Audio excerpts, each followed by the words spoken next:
Children of the Corn was released back in 1984 and is based off of the Stephen King adaptation and spawned many, many sequels, which turned to be a big downfall, but this is the film that technically started the entire Children of the Corn legacy, technically.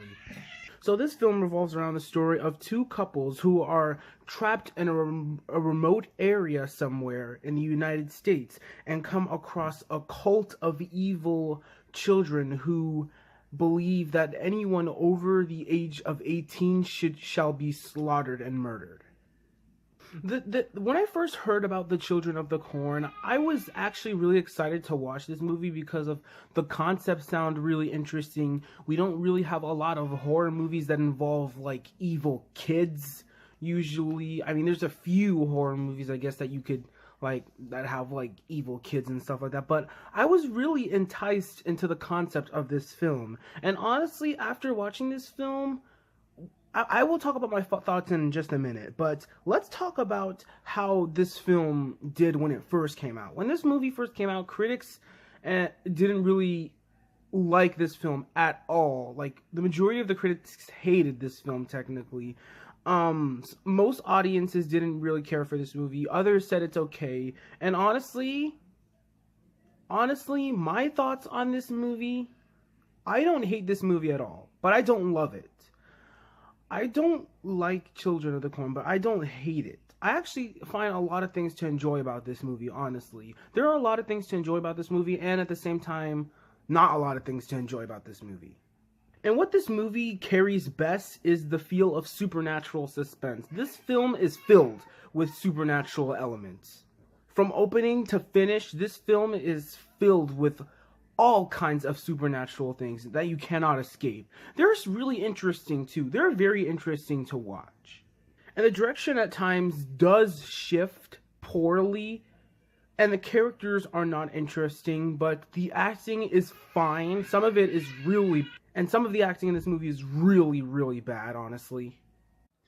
And the story of the Children of the Corn is at least, you can relate to the story. It's not a perfect story. It's not a mind-blowing story that will just, like, be that will make it one of the best horror movies ever. It's just a relatable story. You can relate to the story and you can understand what's happening, but not everything that's happening in this film fits. There are a lot of weak moments of the Children of the Corn, and those are just some of the elements on why this film is not that great, but it's not bad either. It's just that the weak moments and the dull moments just hurt this film.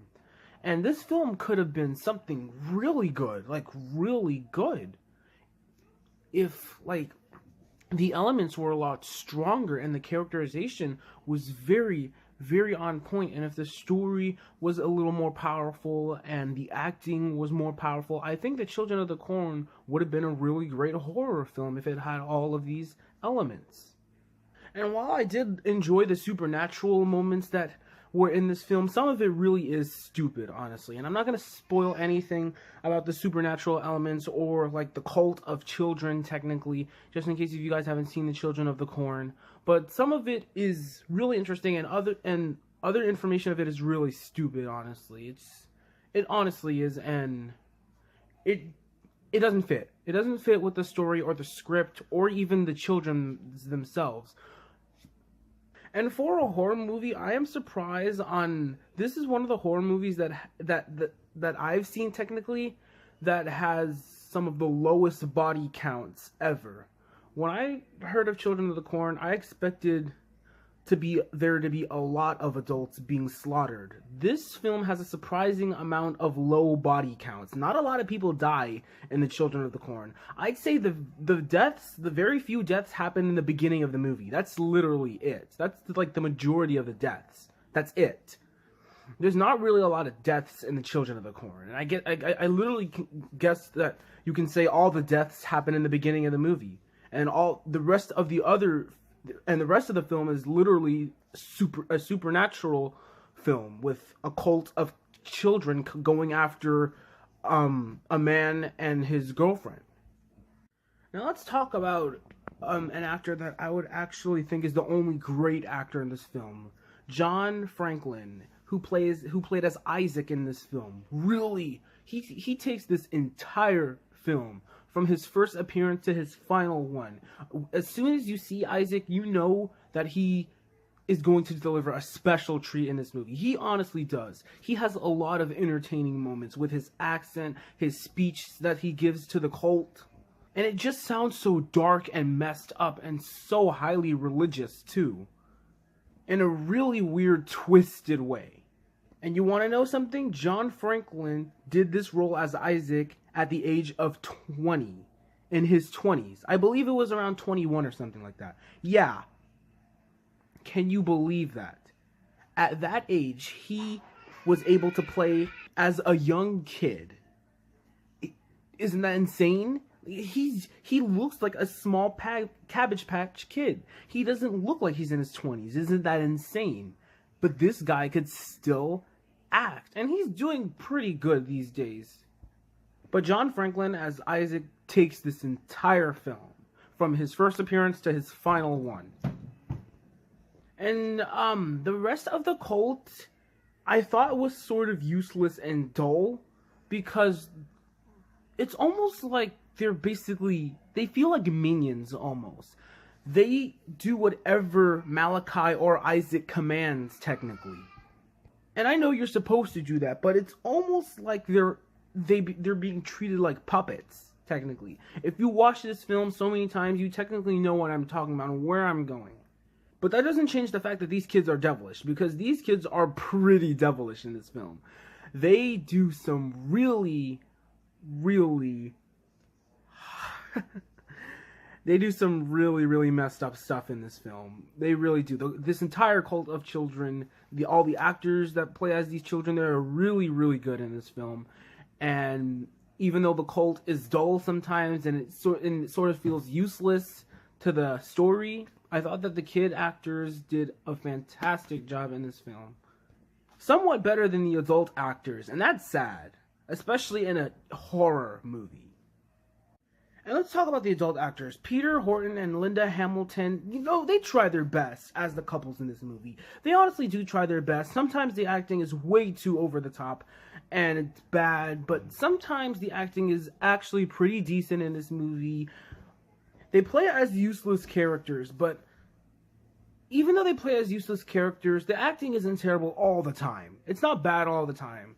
They do make some attempts to actually be a part of this film. Even though the characters are very useless and we don't care about them technically that much, they do make an attempt on actually trying to be a part of a film where there's a terrible cult of children coming after them. And it somewhat fits in this film. And I respected that. Now let's talk about Courtney Gaines, who played as Malachi in this film. He honestly is trying, but I think he's trying way too hard. And the majority of his scenes in this film don't hold up. He tries just so hard to be a big star in this movie, and it doesn't really work. I'm not saying his performance is terrible or anything. It's just that he tries just so hard, and I think he's just pushing himself a little bit. I'm not going to go out and say that his performance is terrible, because it's just that I think he's just pushing himself with his acting. He does a fine job sometimes. He does a fine job.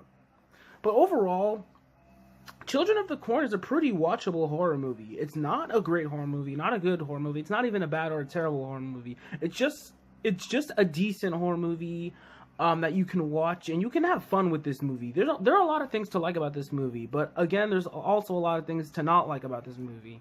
But anyway, yeah. Children of the Corn, I wouldn't really say it's the perfect scary movie, like horror movie, but I think it's a really good movie for horror fans, especially around like Halloween and stuff like that. But if you guys are a big fan of Stephen King, I'd say check out Children of the Corn if you haven't seen it. You don't necessarily have to watch it because like it's not really like a great movie, but I'd say at least give it one watch before you judge the film. I don't consider this film a classic at all. It's not a classic. It's not even near a classic, honestly. It's not a masterpiece. It's just a decent and okay horror movie that you can watch and you can have fun with it for what it is, and you can respect it enough at least. And this is definitely not one of Stephen King's best adaptations, but it's also definitely not one of his worst. I'm going to give Children of the Corn a C+. So there's my review for Children of the Corn, guys. Thank you guys so much for watching this movie review. Look forward to more movie reviews for Horror Movie Month that'll be coming in a couple of days, maybe, or maybe tomorrow. I'll be doing more horror movie reviews and stuff like that. But anyway, thank you guys so much for watching. You guys are the best. Love every single one of you. Thank you guys so much for showing support to my channel too. And as always, I am Mario Fan 520, and I will see you next time. Peace out.